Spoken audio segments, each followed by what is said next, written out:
Before I start with the lecture itself, I want to introduce myself. So my name is Artur Shinkevich. I'm working in Accenture Baltics. So Accenture Baltics includes Riga and Vilnius offices. With Accenture, I am for more than 3 years already. Joined it via Accenture Bootcamp. Also have a master's degree in IT and IT project management. I finished the Riga Technical University for this grade. And yeah, today, I will present you a topic, Scrum versus Kanban. And yeah, there is the agenda that you can see here. So I will first of all have a little chat about the agile software development. Then we'll go through the Scrum, teams, pillars, values, ceremonies, and the life cycle. We'll touch the Kanban, what the base is, and also a little comparison between that. Yeah, hope this lecture for you will be interesting. So let's start with agile software development. So agile delivery is an iterative approach for software development.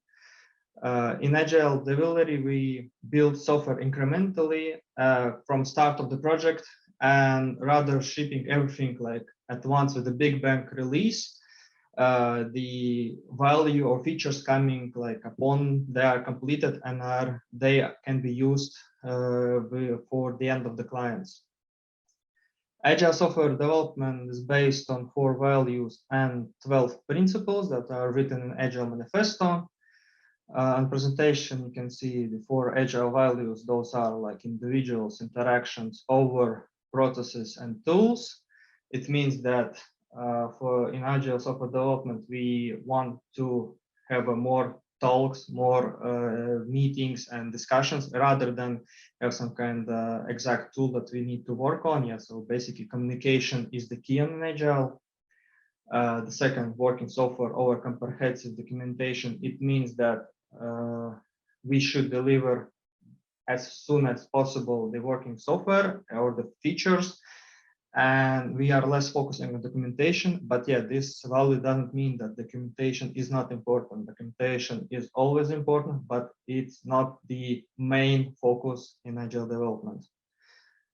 Customer collaboration over contract negotiation. It means that the more contact we have with the customers, the more we know that what they actually want, we can deliver faster and the better feature, rather than we have some kind of like feature listed in documentation, just follow only this one.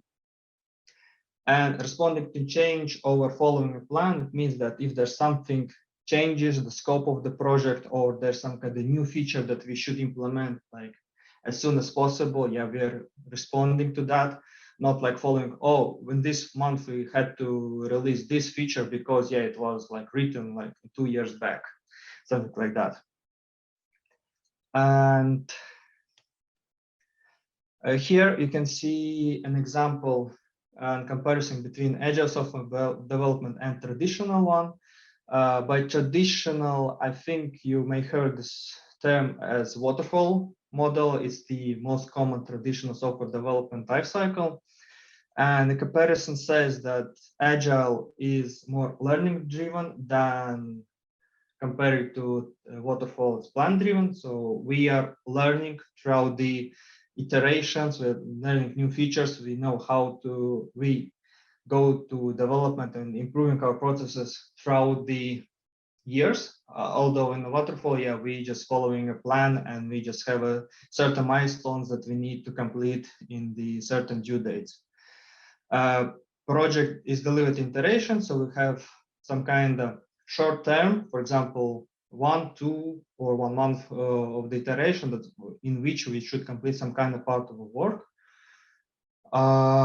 And yeah, in the traditional one, it's just some kind of big phases. Those phases can go like up to months or years. Yeah, it depends really on the project and its type.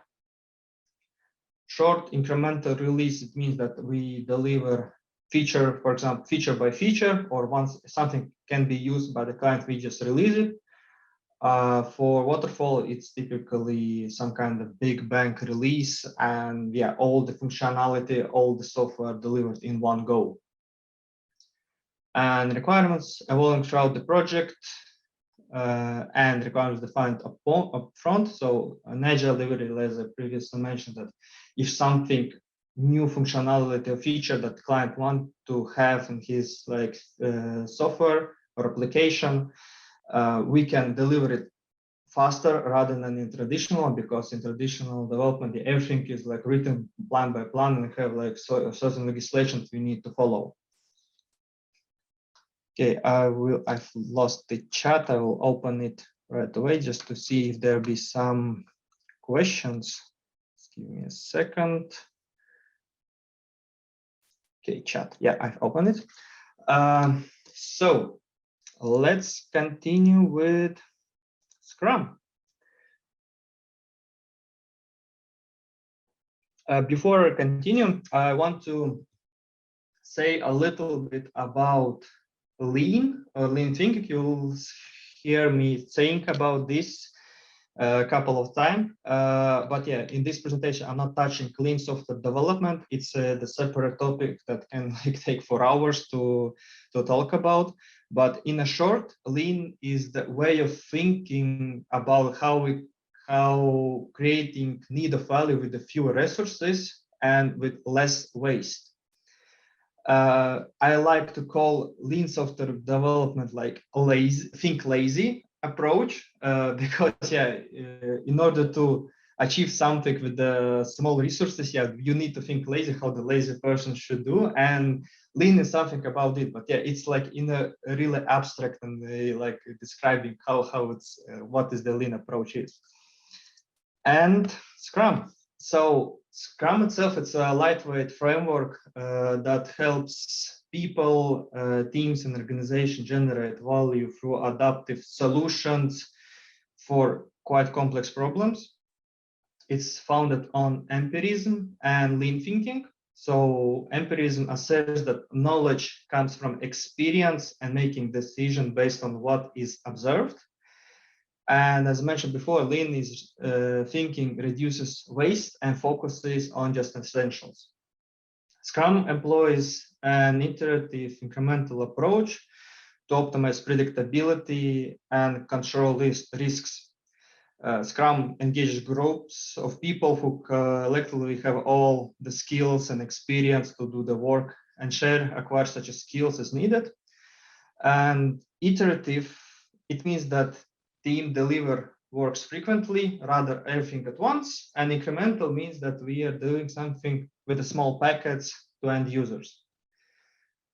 Scrum is centered around iterations, or in Scrum it's called those sprints, and usually those are so in Scrum guide it says that Scrum sprints consist of can be long of 1 week till 1 month. But usually this length is about 2 weeks. So it's kind of standard in our development approach. In each sprint or iteration, yeah, development period has a clear goal consisting of agreed items that should be delivered in this iteration. And before we are starting the sprint, yeah, team gets together with some kind of meeting and agrees what work item should be complete within the sprint. At the end, yeah, of each sprint, we should complete our sprint goal, and we should have some kind of product increment that can be inspected and adapted and gain feedback from stakeholder and move to the other sprint. Scrum team consists of 3 roles. It's a product owner, so the person who owns the items in the product backlog or the tickets, user stories, whatever you call them, and he is the main bridge between clients and developers. So he kind of translating what clients want from the software and gives this information to developers as a user story, or then comes as a ticket. He always like is asking questions to customers and receiving some questions from developers if something is not right or something is not clear enough. Yeah, and he's like the bridge between those.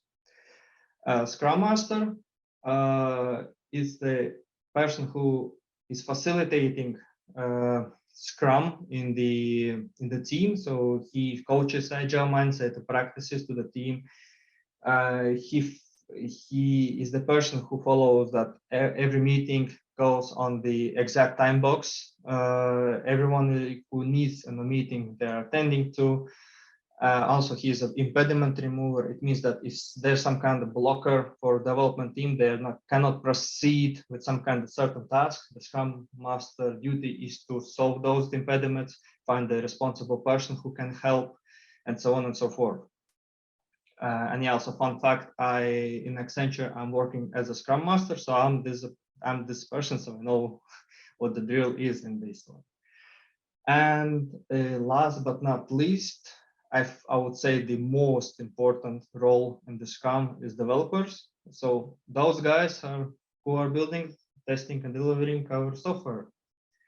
And yeah, the main duty, of course, is building software. Also, developers are estimating user stories. It means that, for example, we have some kind of task, and the developers says what estimates they think this task should contain. So, for example, the major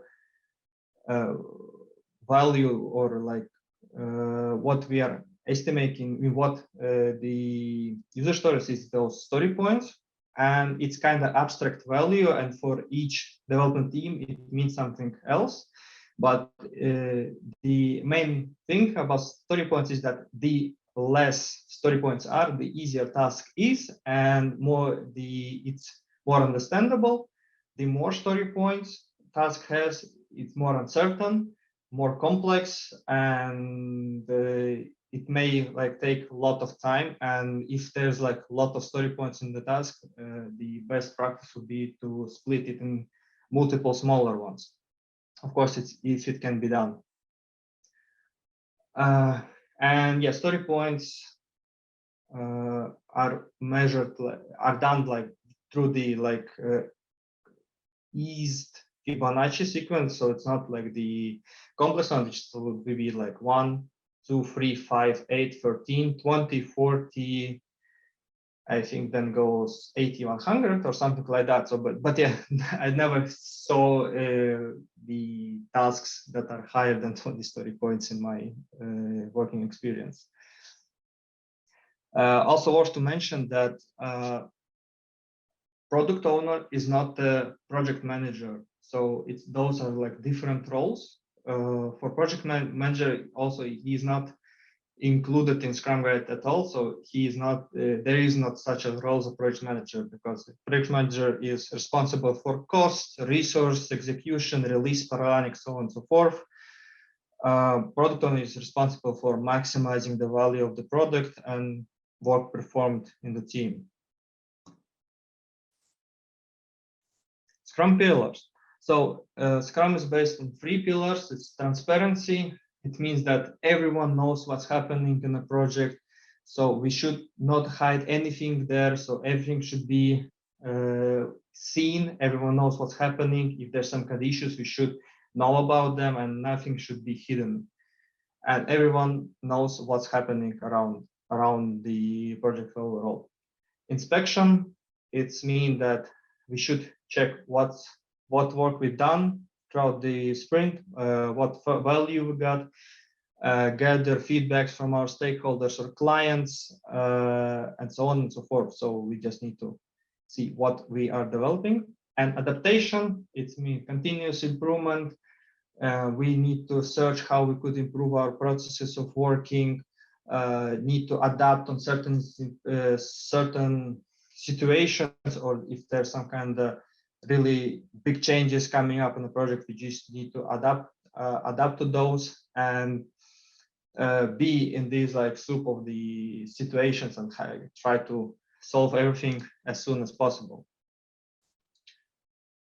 There are 5 Scrum values. the courage. So Scrum team members have courage to do the right thing, and they are the person. The team should consist that everyone can do certain tasks. So should not be like someone else should take this task because I'm not quite confident about that. So everyone should have some kind of courage to take like complex tasks or to help to someone, and so on and so forth. Focus, it means that every team member should be focused on the sprint goal and the what we are delivering at this point of time. And team also should be committing, achieving that goal. That's the third value, commitment.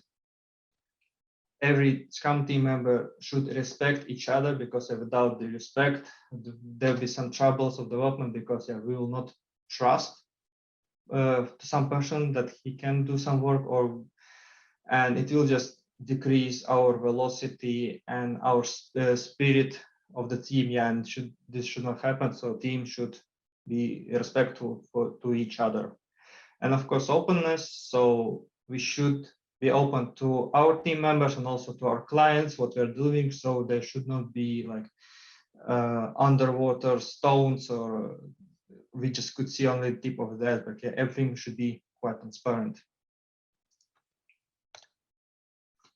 And Scrum ceremonies. Each Scrum ceremony is time boxed. So time box, it means that it could not be longer than a certain point of time. For example, for daily stand-up, it's 15 minutes long. It could be no longer. Of course, in real world, we have a little bit longer those standards because of how big teams are.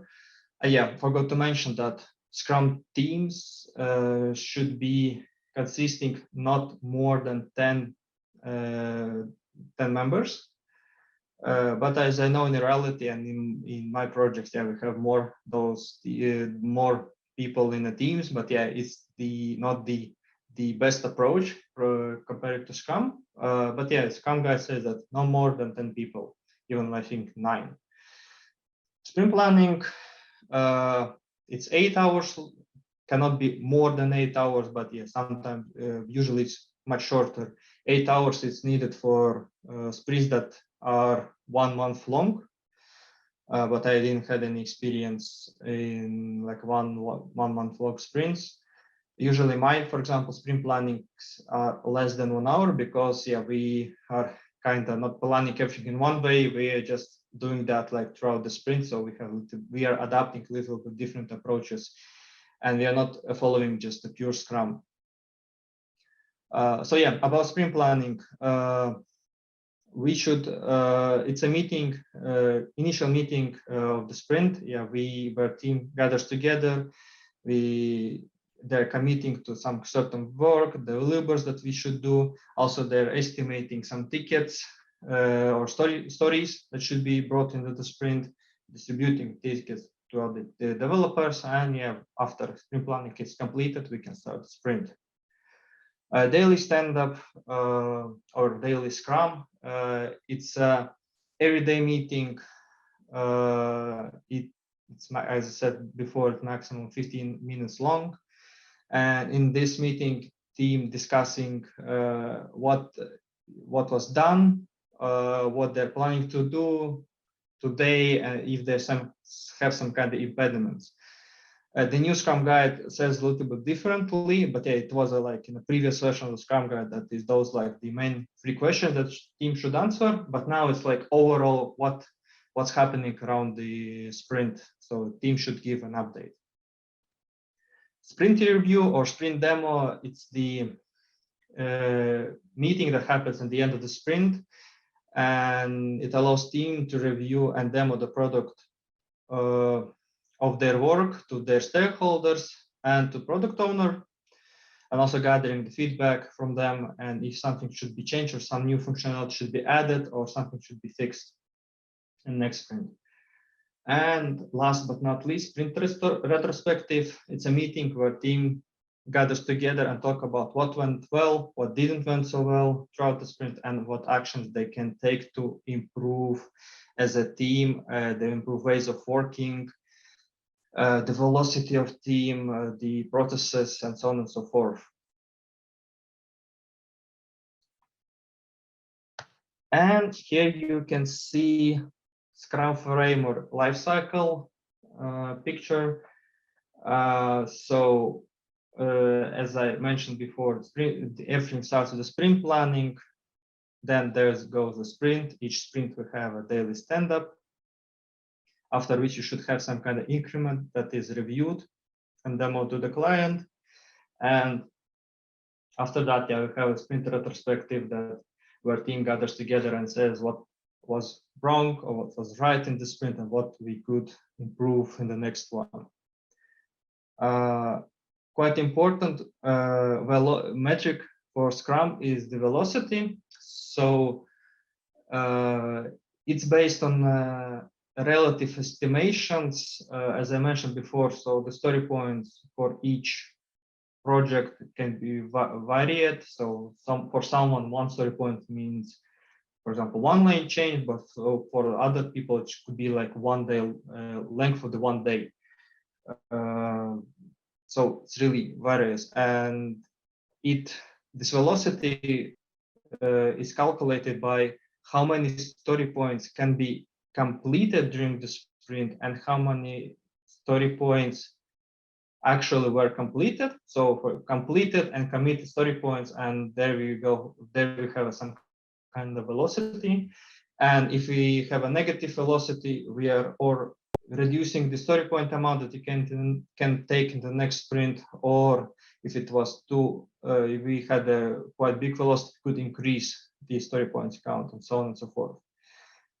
It's a good metric for Scrum teams to leverage for its internal purpose, and again, to continuously improve the ways of working. Before I continue to Kanban, maybe there's some questions about the Scrum.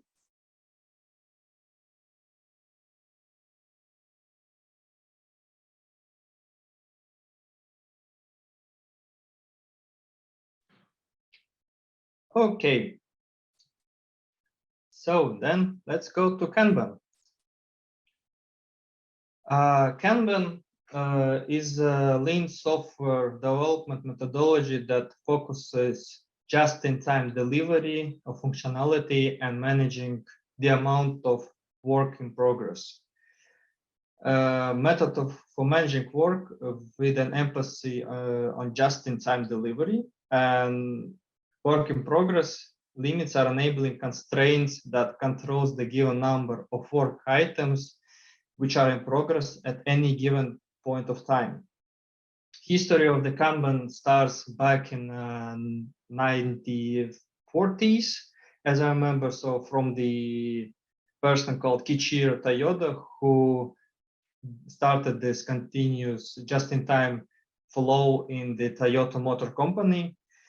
And also, fun fact that lean also came from the Toyota Motor Company as well. So it's a approach how they produced the cars back and then, and if I'm not wrong, also till this point of time, because yeah, the Japanese motor companies were really successful on the back then with the delivering like automobiles just in time and reducing all the waste, and they were quite fast and they could produce like large amount of these vehicles to end users. So the main thing the Kanban system using is the Kanban board, which contains the Kanban cards, and it has some certain order and everything should be promptly displayed on the board. So the Kanban approach base thing is like everything is visualized on the board, and we can see in which state the card or the ticket or the task is into. And the major components of the Kanban board is, of course, Kanban card, it's what needs to be produced. It's in Japanese, visual Kanban literally means like visual signal. For Kanban team, every work item is represented as a separate card on this board. Columns, each common column represents a specific activity that together compose a workflow of the project. Cards flow through the workflow until its completion, so till done state. All the workflows can be simplified, like as here an example. So some kind of idea to doing done, or they could be more complex than that. So for example, doing column can be like separated like in 5 phases, for example. And yeah, so it really depends on the project scope and how the team is confident of how many columns they should have. Work in progress limit is this red number here. So it means that it's a maximum number of cards that can be in this column. So in this example, the doing column should not have more than 3 cards. If it's maxed out, then team needs to complete those tasks first to add something new, or they also should think about how they could improve their workflow, because yeah, sometimes if the work limits can produce some bottlenecks, and team just, it's a duty for the team to maximize their workflow, and also they should not commit too much of the work. So it's kind of learning process how many tickets or tasks can be brought into the doing phase. Commitment point. So it's the point when the task is picked up after to do this task, and from this point of time, your team should like start work on it and move it to the done state. Delivery point is the end of the Kanban team workflow. For most of the teams, the delivery point is when the product or service is in the hands of the customer, and the team goes take cards from commitment point to the delivery as fast as possible. And this period when the work was committed, so committed till done, it means that we have the period called like cycle time. But the period when we have the ticket going through the idea till done state, it's called the lead time. So cycle time, the items are actually being worked on. Lead time, it means the item spent in the process on the whole project. And throughout the lead time and cycle time, we have a quite interesting metrics for Kanban, and those also help Kanban teams to improve their ways of working, and maybe how they can move those tickets faster. And yeah, I see the comment, it's like a Trello board. It actually is. So Trello is using it's just a Kanban board for Trello, and you can like edit it as you want. So for you, it's going to be like just to-do list and done state, but in the middle, you just have a lot of other phases that you need in your project. And also, yeah, the Kanban board are quite often used in Scrum as well, because it's a very good visualization. But yeah, it's quite, you don't need to mix up the Kanban approach with the Kanban board and the Scrum, because yeah, those are quite different approaches. And interesting to know, but Kanban sometimes requires more planning how to do the work rather than Scrum, although it's like maybe from my presentation sounds like the Scrum has a sprint planning. Yeah, everything is planned like up front and so on and so forth. But yeah, sometimes to maximize the throughput through the columns and so on, yeah, the Kanban should have like a lot more practice, and like they should like learn from the mistakes much more than in Scrum. And hope that I haven't missed anything on this Kanban. Yeah, and hope that it was quite visualized for you and quite understandable. Okay, Kanban core practices. So first one, visualize your workflow. So first of all, when we are implementing the Kanbans, we should have a Kanban board, because everyone in the team should understand how the process currently works, and we should visualize our workflow, and it's quite the key of the Kanban systems. Then limit work in progress. By limiting work in progress, we can easily focus on getting things what began to work completed. And the sooner we can complete the work, the sooner we can deliver to clients the features, and they can monetize those. Also, work in progress limits having an impact on project risk reduction. If you have quite a many in progress, it increases the risk that some issues or bugs can be missed and the rework will be needed. Also, we'll make by limiting work in progress, we are minimizing the multitasking, and it's really hard to come, because one developer will have like only one ticket if we have a proper work in progress limit in the board. Yeah, the next one, manage workflow. Quite similar to Scrum, Kanban has some certain daily stand-ups where the people are going with the updates, what happened through the day, what are the plans. With the cumulative flow diagram, it's also a metric of the quantity of work in progress at each phase of the system. It looks like a really weird graph. For me, it's kind of hard to read, because I haven't had quite a good experience in the pure Kanban. But when you're using that, it's quite easy to understand where ticket was. So it's really displayed on the Kanban flow diagram.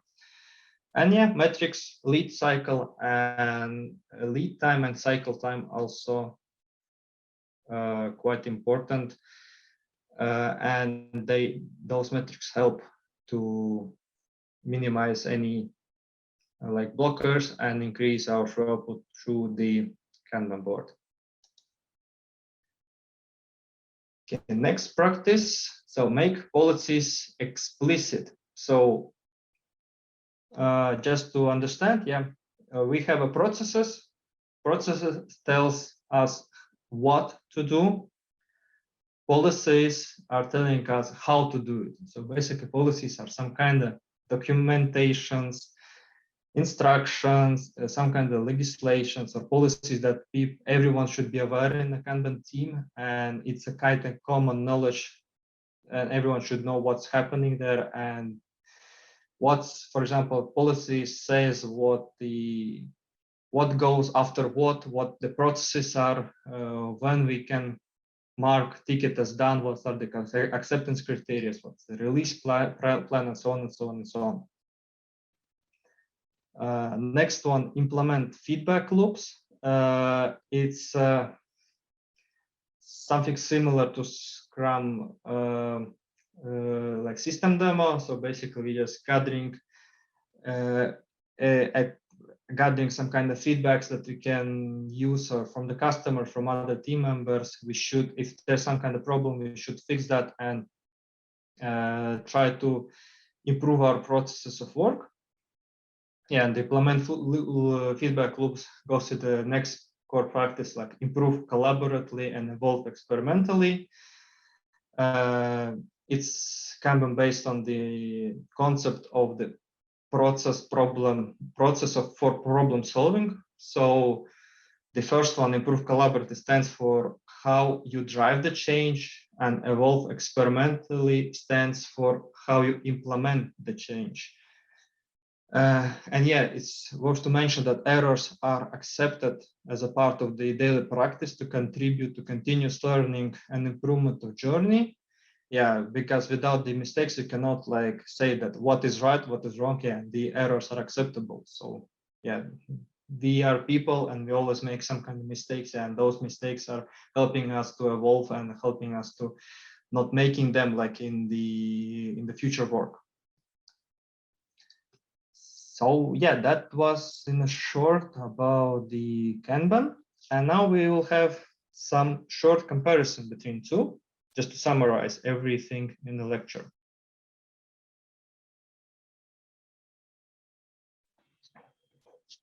So from left, yeah, Scrum. So cadence of Scrum is this regular fixed length of the sprints.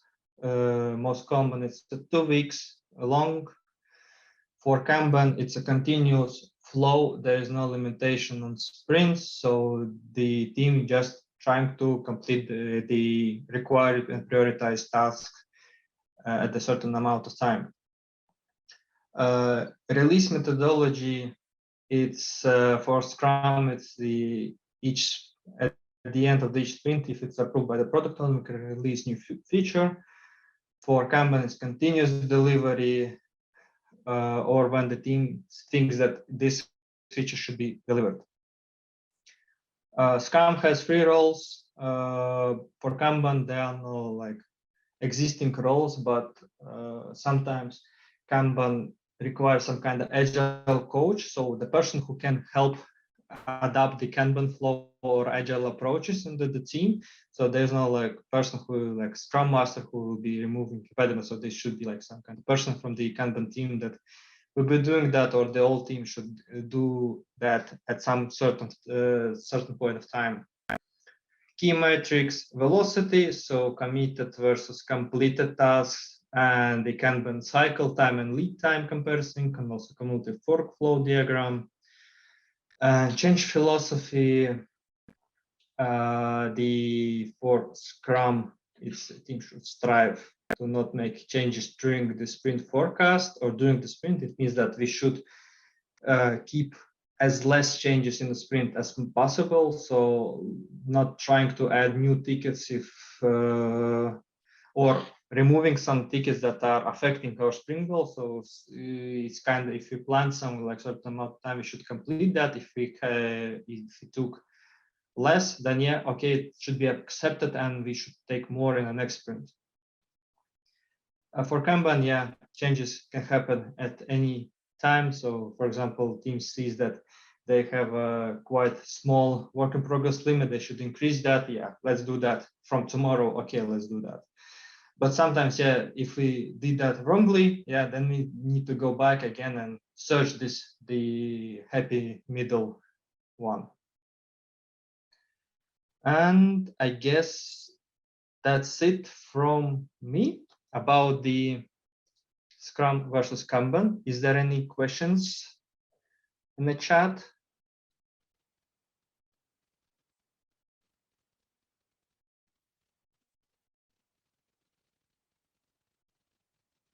Okay.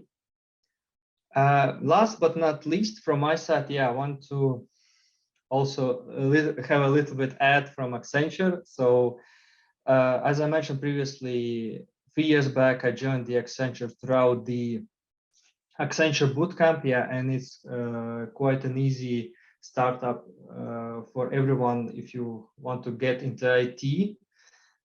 It was a really great practice for me because I needed practice place where I could get some kind of practice for my university, and the end, yeah, I become an employee, and I'm really satisfied with my work that I have now. And currently, we have a lot of open bootcamp places, and yeah, the new bootcamp season was launched recently. More of the like professions that you could want to apply to them, you can find those in the bootcamp.lv website.